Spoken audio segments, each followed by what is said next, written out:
জয় শ্রীরাম বন্ধুরা, আগে এই ভিডিওটা দেখুন।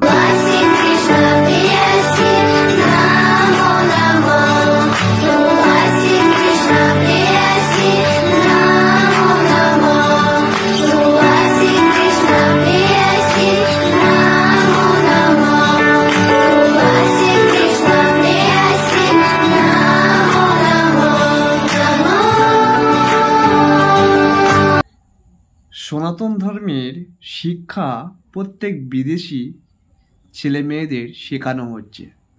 শুধুমাত্র আমাদের ভারতবর্ষের বুকে নয়, ভারতবর্ষের বাইরে যে সমস্ত দেশ রয়েছে, বিশেষ করে আমেরিকা, রাশিয়া, তোমার ইউক্রেন, এই সমস্ত দেশগুলোতে বেশিরভাগ সনাতন ধর্মের যে সাংস্কৃতিক রয়েছে সেগুলিকে শেখানো হয় তাদের বাচ্চাদের।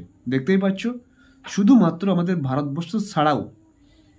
এরপর তোমরা বুঝতেই পারছো যে সনাতন ধর্ম তাহলে ভারতবর্ষ ছাড়া গোটা বিশ্বে কিন্তু ছড়িয়ে পড়ছে, এবং ভারতীয় যে সাংস্কৃতিক, সেই সাংস্কৃতিক কিন্তু তারা ব্যবহার করতে চাইছে। অর্থাৎ হিন্দু ভারতবর্ষ, যে হিন্দুস্তান রাষ্ট্র, ভারতবর্ষের যে কালচার, সেটা কিন্তু তারা গ্রহণ করতে চাইছে।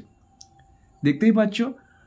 আর আমাদের ভারতবর্ষের বুকেও কিন্তু আমরা এবং আপনারা নিজের সন্তানদের ধর্মীয় শিক্ষা দিতে হবে, যে শিক্ষায় নিজেদের সন্তান অনেক বড় হতে পারবে, শিক্ষা অর্জন হতে পারবে এবং নিজেদের অনেক পরিবর্তন করতে পারবে। আপনারা সবসময় মনে রাখবেন, আমরা সনাতনী এবং হিন্দু, আমরা সবসময় সহজ সরল এবং শান্ত। কিন্তু আমরা যদি একবার রেগে যাই তাহলে কখনো আর শান্ত থাকি না। তো আমাদের সন্তানদেরকে সবসময় ভালো শিক্ষা, ভালো কিছু শেখানোর ব্যবস্থা করতে হবে। এটাই আমার এই ভিডিওতে বলার ছিল। হরে কৃষ্ণ। সবাই ভালো থাকবে, সুস্থ থাকবে। ভিডিওটা ভালো লাগলে একটি লাইক করে দিও।